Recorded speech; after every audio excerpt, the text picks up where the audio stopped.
안녕하세요. 저는 최근 막장 드라마나 공포 영화에 나올 법한 일을 겪은 여자입니다.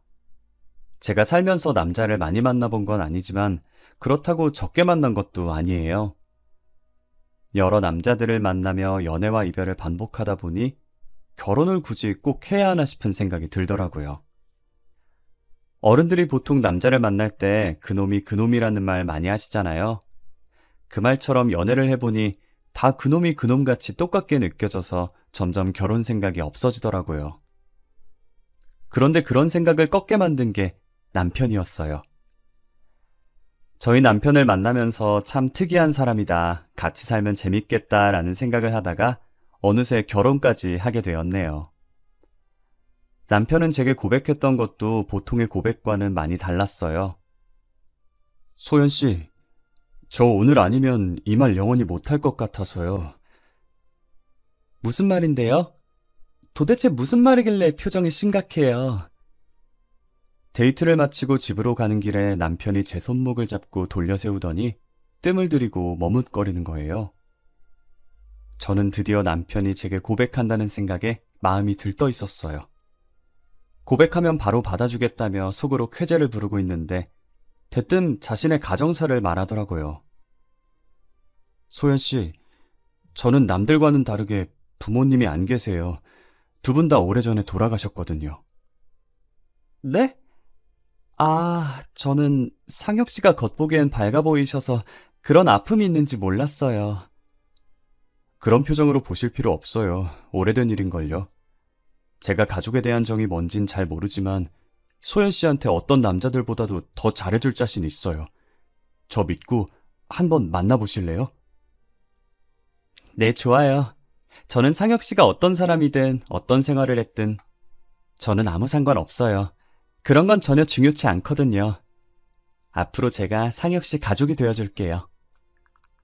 부모님이 오래전에 돌아가셨다고 고백하는 남편에게 해줄 것이 없어서 가만히 안아주었어요. 솔직히 두 분 다 안 계시다는 말에 조금 놀란 건 사실이에요. 하지만 당사자 앞에서 그걸 티내면 남편이 기분 나빠할 것 같아 속으로만 놀랬었죠. 오히려 충격 고백에 남편은 정말 진솔한 사람이었고 저를 진심으로 사랑한다는 걸 느꼈어요. 본인의 약점까지 전부 드러낼 정도로 저를 많이 믿는 것 같아 더 좋아해버렸죠.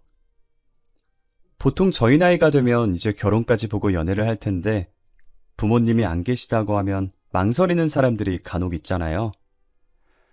당사자들은 상관없겠지만 부모님들이 옛날 분이시라 부모 없는 사람과의 결혼을 안 좋아할 수도 있으니까요. 저희 부모님은 옛날 분이신 것 치고는 나름 신세대 마인드이신 편이지만 아직까지도 고지식하신 면이 없지 않아 있으세요. 분명 결혼을 한다고 하면 부모님이 안 계시다는 이유로 반대를 하실 거라 예상되는데 저는 부모님을 꺾을 자신이 있었어요. 남편은 당시 조그만 원룸에서 살고 있었어요. 혼자 사는 남편이 안쓰럽기도 하고 외로워 보이기도 해서 매일 자취방에 찾아갔고 항상 양손 가득 음식을 들고 갔어요. 짠! 나 기다렸지? 오늘도 반찬 양껏 가지고 왔어. 오빠 계란말이 좋아하잖아. 계란말이 많이 먹으라고 한 통 가득 가지고 왔어. 안 그래도 된다니까 매번 미안하게. 고마워. 소연이 너 때문에 내가 사는 것 같아. 너 없었으면 진짜 어쩔 뻔했어. 그러게. 오빠 나 없었으면 어쩔 뻔했어? 이거 다 먹으면 말해. 미안해서 또 말 안 하고 그러지 마. 내가 좋아해서 하는 거니까 미안할 필요 없어. 전날 마트에서 사놓은 식자재로 새벽부터 반찬을 만들어 놓고 남편 집으로 가져다 줬어요. 남편은 항상 미안해했지만 제가 준 반찬을 깨끗하게 다 먹고 빈통을 꺼내 놓더라고요.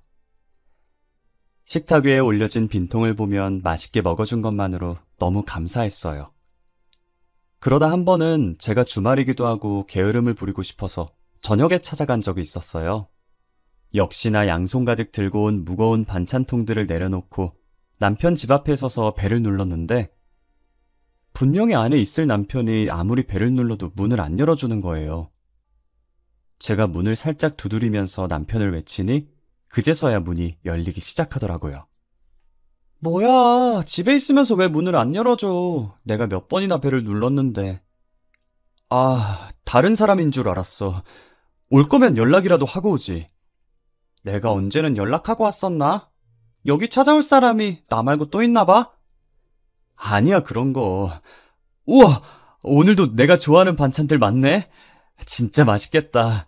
메추리알 먹고 싶었던 거 어떻게 알았지? 남편 집에 올 사람이 없는데 다른 사람인 줄 알고 문을 안 열었다길래 내심 누군지 궁금했었죠. 제가 이 야심한 밤에 누가 오냐고 물었지만 오히려 시선을 회피하고 제가 들고 온 반찬을 손가락으로 집어먹더라고요. 제 성격이 단순해서 당시에는 더 파고들 생각을 하지 않았고 그저 제 반찬을 맛있게 먹는 남편을 흐뭇하게 봤었어요. 반찬을 냉장고에 넣어주고 간단하게 남편의 집을 치워준 후 집으로 돌아가려고 신발을 신고 있었어요. 남편은 가려는 저를 다급하게 부르더라고요. 저기 소연아! 응? 왜? 나한테 할 말이라도 있어? 다음부터는 오늘처럼 저녁 시간에 오지 마. 위험하잖아. 지금도 봐. 벌써 밖이 어둡잖아. 으이그, 알겠어. 지금도 이러는데 우리 결혼하면 오빠 진짜 팔불출되는 거 아니야?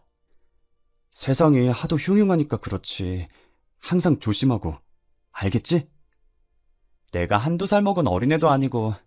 알겠네요. 남편은 제게 다음부턴 저녁 시간에 오지 말라고 당부하고 또 당부했어요. 저는 하도 말이 많은 세상이다 보니 저녁에 돌아다니다 제게 무슨 일이라도 생길까 진심으로 걱정돼서 한 말인 줄 알았어요. 그렇게 2년 정도 남편과 연애를 하고 드디어 결혼을 하기로 약속을 했어요. 남편은 돈을 열심히 모아서 얼른 집 사야 한다며 최대한 외출도 줄이고 밖에서 밥도 잘 안 사 먹는 양반이었어요. 물론 데이트도 제 자취방이나 남편 자취방에서 영화 보고 배달음식 시켜 먹는 게 다였는데 어느 날 남편이 자취방이 아닌 레스토랑에서 저를 부르더라고요. 뭐야? 보너스라도 받았어?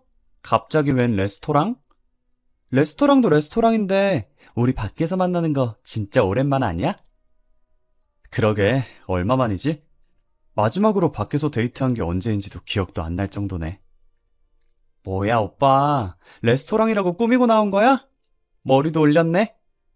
그러는 너는? 매일 추리닝 입다가 오늘 원피스 입고 나와놓고 어디서 사돈 낱말하고 있어. 나 향수도 1년 반 만에 뿌려보잖아. 그래도 레스토랑인데 패션에 힘 좀 써야지. 안 그래? 그래서 뭔데? 왜 레스토랑에서 보자고 한 거야? 진급했어? 저는 간만에 밖에서 데이트하는 거라 많이 들떴었어요. 그리고는 화장을 수정하려고 가방에서 립스틱을 꺼내 바르고 있었어요. 남편은 제가 들고 있던 거울 밑으로 조그만 상자를 내밀더라고요. 저는 사이즈만 봐도 반지 케이스인 걸 눈치를 챘고 너무 놀라서 순간적으로 립스틱을 떨어뜨리고 소리를 질러버렸어요. 제 목소리에 사람들이 저희를 쳐다봤고 저는 입을 막은 채 쳐다보는 사람들에게 죄송하다고 고개를 숙였어요. 이거 뭐야? 반지 아니야? 맞아, 열어봐. 너가 좋아할 것 같아서 사봤어. 너무 이쁘다. 나 반지 선물 처음 받아봐. 이거 커플링이야? 결혼 반지 겸 커플링? 소연아, 우리 결혼하자. 내가 정말 잘할게. 잘할 자신 있어. 결혼하면 지금처럼 친구같이 재밌게 살자. 든든하게 잘 먹여서 데리고 가려고 비싼 레스토랑에서 보자고 했구만. 그래, 결혼하자. 죽이 되든 밥이 되든 한번 같이 살아보자. 저는 남편의 프로포즈를 받아들였고 쇳불도 단김에 뺀다고 며칠 뒤 저희는 바로 저희 부모님을 만나러 갔어요. 앞서 말한 것처럼 저희 부모님께서 고지식한 면이 조금 있어서 걱정을 했었어요. 혹시나 남편 부모님의 부재를 흠으로 잡고 결혼을 반대하지 않을까 하고요. 하지만 제 걱정과는 달리 부모님이 남편을 따뜻하게 맞이해 주더라고요. 제게도 묵묵했던 아버지는 다소 서툴지만 진심을 다해 안아주었고 어머니는 남편 손을 꼭 잡고 고생 많았다고 어서 들어오라고 하셨죠. 안 그래도 우리 딸한테 들었어요. 혼자서 고생 많이 했겠네. 잘 왔어요. 어서 들어와요. 그동안 많이 힘들었을 텐데 잘 버텨줘서 너무 고마워요. 그리고 철부지 우리 딸 잘 챙겨줘서 너무 고마워요. 아니에요. 소연이가 얼마나 어른스러운데요. 철부지는 오히려 전걸요. 아마 부모님들 앞이라서 철없는 모습만 보이는 것 같은데 알고 보면 저보다 성숙한 사람이에요. 어머, 말도 어쩜 이렇게 잘할까. 앞으로 우리를 부모님이다 생각하고 편하게 지내요. 우리도 아들 하나 생겼다 생각하고 우리 딸보다 더 잘 챙겨줄 테니까. 엄마, 나 막 서운하려고 그래. 사위사랑은 작물하더니 벌써부터 오빠 챙기는 거야? 딸이 듣는 앞에서 딸보다 더 잘 챙겨준다고 하고. 나 진짜 서운해. 딸, 아빠가 있잖아. 아빠는 항상 너가 1순위다. 알지? 저희는 화기애애한 분위기로 별다른 문제 없이 결혼 허락을 받았고 남편의 부모님께서 안 계시니 상견례 없이 일사천리로 결혼을 진행했어요. 남편이 그동안 집 산다고 돈을 열심히 모으긴 했지만 턱없이 부족해서 신혼집은 대출과 부모님 도움을 조금 받아서 제가 장만했고 남편은 혼수가전을 해오기로 했습니다. 신혼여행 가 있는 동안에 혼수가전들이 하나둘씩 도착했어요. 휑했던 집이 신혼여행 후 돌아와 보니 제법 사람 사는 집같이 꾸며져 있더라고요. 이쁜 그릇들과 커플 앞치마까지 세팅해 놓은 주방은 보고만 있어도 기분이 좋아졌죠. 우리가 진짜 결혼을 했구나, 신혼이 이런 거구나 싶었어요. 오빠, 우리 드디어 말로만 듣던 신혼이야. 나 너무 설레. 그렇게 좋아? 아주 입이 귀에 걸렸네. 당연히 좋지. 오빠는 안 좋아? 사놓은 접시들이 너무 귀엽다. 그치? 우리 맛있는 거 많이 해 먹자. 나도 좋아. 우리 앞으로 이 접시가 닳아서 없어질 때까지 여기다 음식 올려서 먹자. 좋지. 나 요리 잘하는 거 알지? 오빠 완전 봉 잡은 거야. 일 잘하지, 요리 잘하지, 거기다 청소랑 빨래도 잘해. 진짜 못하는 거 없는 와이프 만난 거야. 저희는 여느 신혼부부들처럼 알콩달콩 깨를 볶으며 이쁘게 살았어요. 하지만 그것도 잠시. 저희가 결혼한 지 1년이 지났을 때 등장한 불청객 한 명 때문에 저희의 결혼 생활에 금이 가기 시작했어요. 당시 남편은 출근하고 저는 연차를 써서 혼자 집에 있었거든요. 택배 올 것도 없는데 누군가 저희 집 배를 누르는 거예요. 처음엔 남편인 줄 알고 문 열려고 방에서 불이 나게 나왔어요. 하지만 시간을 보니 남편이 올 시간도 아닐 뿐더러 만약 남편이라면 비밀번호를 입력해서 들어오지 굳이 배를 눌러서 제가 나올 때까지 기다리지 않잖아요. 저는 문을 열어주지 않고 문 쪽을 쳐다봤어요. 요즘 세상이 하도 흉흉해서 이상한 사람들이 많으니 혹시나 하는 마음에 문을 열어주지 않으려고 했죠. 벨이 2번 정도 더 울렸지만 문을 열어주지 않았고 얼마 지나지 않아서 문 두드리는 소리가 들리더니 간간히 남편 이름을 부르는 목소리가 들리더라고요. 아무래도 남편이랑 아는 사람인 것 같아서 문을 열어줬어요. 제가 문을 열었더니 바로 앞에 할머니 한 분이 서 있더라고요. 상자 접어둔 게 몇 개 담긴 리어카까지 끌고 온 게 아무래도 폐지를 줍는 할머니 같았어요. 무슨 인연인지는 모르겠지만 남편과 안면이 있는 할머니인가 싶었어요. 아, 못 보던 아가씨네. 그 짝이 우리 상혁이 신보인가? 네, 그런데요. 저희 오빠랑은 무슨 사이시길래 저희 집까지 오신 거예요? 나는 상혁이 애미지. 상혁이가 내 아들이여. 그게 무슨 소리예요? 저희 남편은 가족 없어요. 오래전에 돌아가셨다고 들었는데. 아니여. 내가 이렇게 두 눈 똑바로 뜨고 있는데 죽긴 뭘 죽어. 우리 영감도 아직 잘 살아있구만. 상혁이가 아가씨한테 말 안 했나 보네. 저는 이 상황이 너무 당황스러웠어요.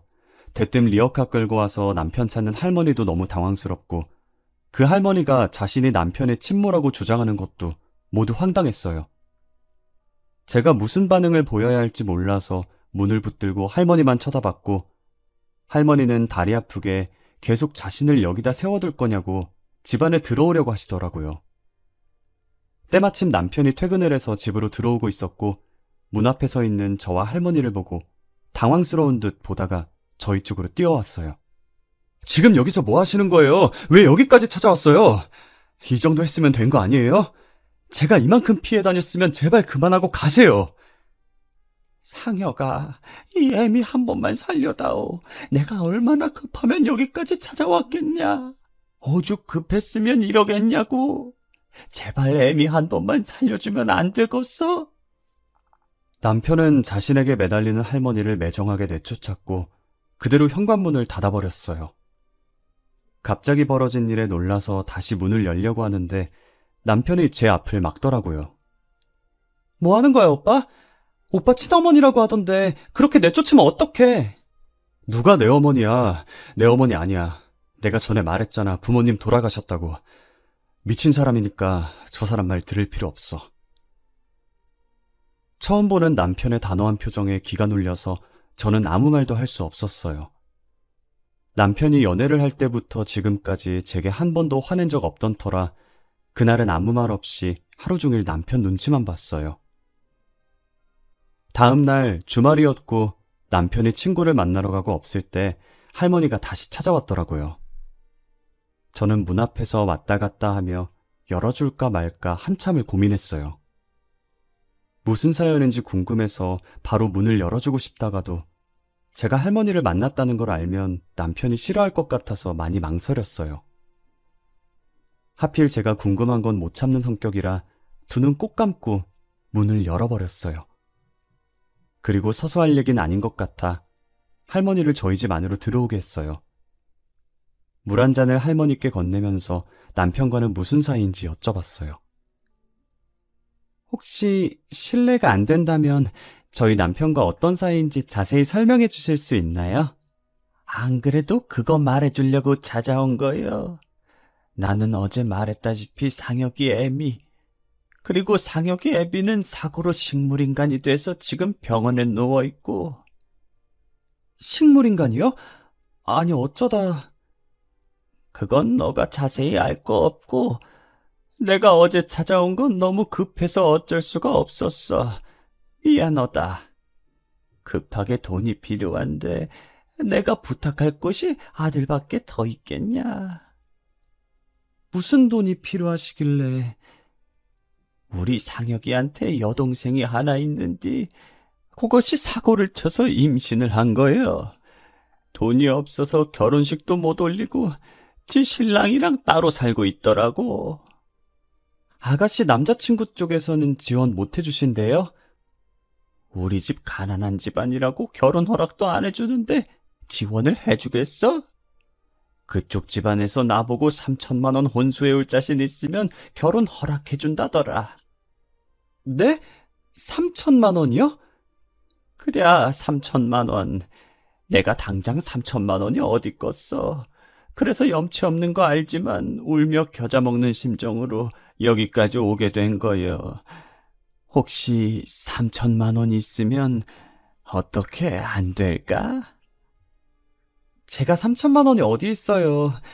그리고 이건 제가 혼자 결정할 문제가 아닌 것 같아요. 제가 남편한테 말해볼 테니까 일단은 댁으로 돌아가 계세요. 아유, 고마워. 꼭 우리 아들한테 말 좀 잘 부탁함세. 저는 초면에 3천만 원 드리기도 못하고 3천만 원이 결코 적은 액수는 아니니 혼자서 결정할 문제가 아닌 것 같아서 일단 시어머니라고 주장하는 할머니를 돌려보냈어요. 남편은 할머니가 다시 찾아왔었다는 제 문자에 친구랑 놀다가 불이 나게 집으로 달려왔더라고요. 얼마나 뛰었던지 숨 넘어갈 듯이 헐떡거리면서 들어왔어요. 남편 이마에 맺힌 땀을 닦아주면서 할머니에게 들은 얘기를 남편에게 해줬어요. 아무 말 없이 고개만 끄덕이며 제 말을 듣다가 한숨을 내쉬더라고요. 사실 그 사람 친어머니 맞아. 내가 어릴 때 가난했었거든. 지금도 가난하고. 20살이 되던 해에 새 인생 살고 싶어서 부모님과 연 끊고 집에서 도망쳐 나왔었어. 그랬구나. 아버님은 지금 식물인간이라고 하시던데. 나도 어머니한테 들은 건데 아버지가 사고 나서 식물인간이 되셨더라고. 내가 집 나온 뒤로 어머니가 찾아와서 말씀하신 거라 무슨 사고가 났는지는 잘 몰라. 그러면 오빠가 없을 때 사고 나신 거네. 어떡해. 내가 결혼 전에 너한테 저녁 시간에는 찾아오지 말라고 했었던 거 기억나? 기억나지?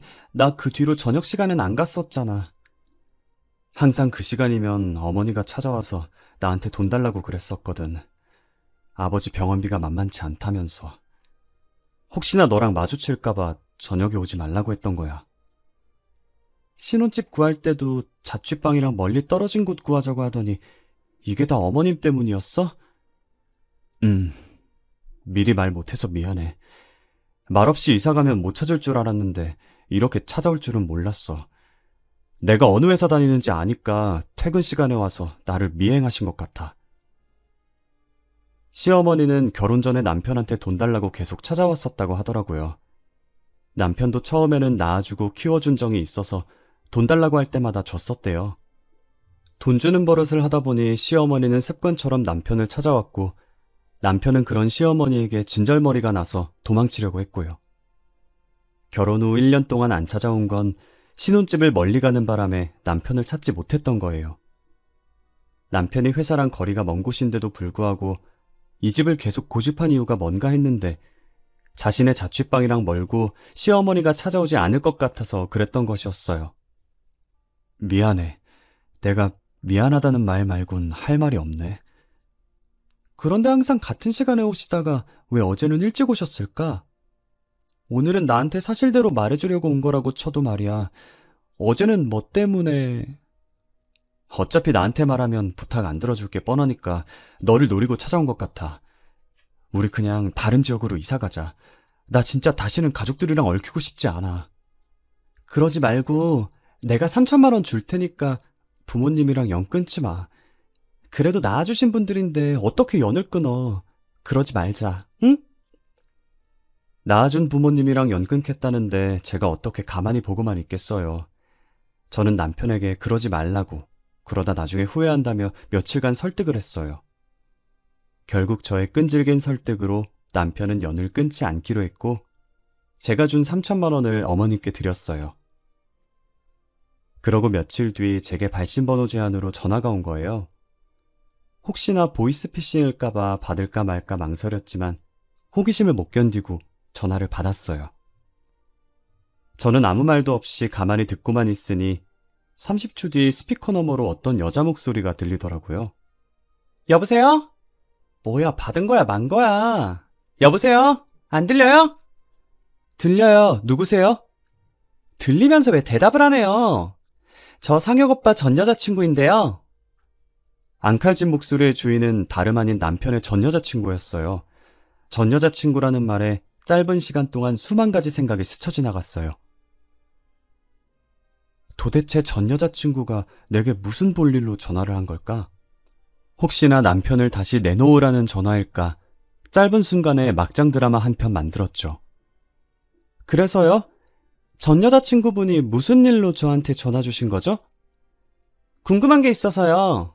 제가 2년 전에 상혁 오빠랑 결혼까지 약속했었거든요. 결혼 날짜도 잡았었고요. 그래서요? 그게 뭐 어쨌는데요?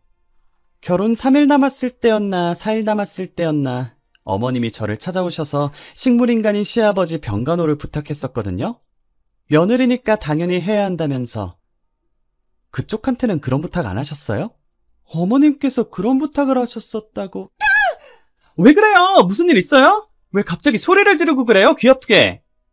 전 여자친구라는 사람은 남편이랑 결혼까지 약속했었는데 결혼하기 이틀 전에 파혼을 했다더라고요. 당시에도 남편이 부모님이 없다고 해서 그 여자도 남편한테 부모님이 없는 줄 알았대요. 그런데 결혼하기 3일 전쯤에 자신이 시어머니라고 주장하면서 시아버지 병간호를 부탁했다는 거예요. 그래서 파혼을 했는데 저한테는 그런 말 없었냐고 물어보더라고요.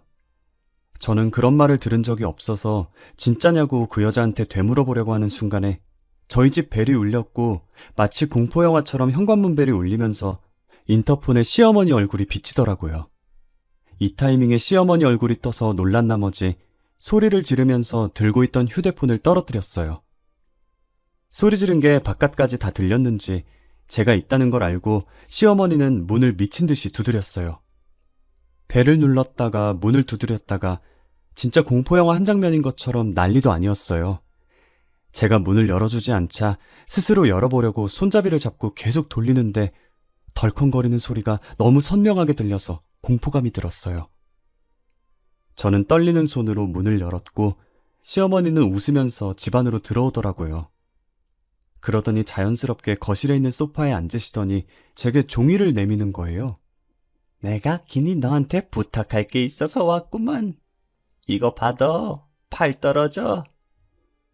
어머님, 이게 뭐예요? 내가 글자 몇 개 적어봤는데 한번 펼쳐봐. 시어머니께서 건넨 종이를 조심스럽게 펼쳐서 봤는데 안에 뭔가가 적혀 있더라고요. 병원 이름과 호실, 그리고 시아버지의 이름으로 보이는 사람 이름 하나가 적혀 있었어요. 저는 이미 남편의 전 여자친구에게 들은 게 있으니 설마 하는 마음으로 시어머니를 쳐다봤어요. 뭐예요, 이거? 이걸 왜 저한테... 뭐긴 뭐여. 네 시애비 있는 병원이지. 밑에 있는 이름은 네 시애비 이름. 거기에 적힌 병원으로 가면 그 이름 적힌 병실이 있을 게다. 내일부터 거기 찾아가면 돼. 제가 여길 왜 찾아가요? 내가 거길 왜 찾아가라고 하건지 눈치가 이렇게 없어서요, 원. 며느리가 시아버지 보는 건 당연한 의무 아니겠어? 앞으로 네가 찾아가서 병간호해. 결국 시어머니께서는 이걸 노린 것이었어요. 남편한테는 돈을 노리고 며느리한테는 시아버지 병간호를 노린 거죠. 그동안 남편이 왜 부모랑 연을 끊으려고 했는지 잘 알겠더라고요. 저는 병원이 적힌 종이를 찢어서 시어머니 얼굴에 던졌어요. 이것이 지금 뭐 하는 거요?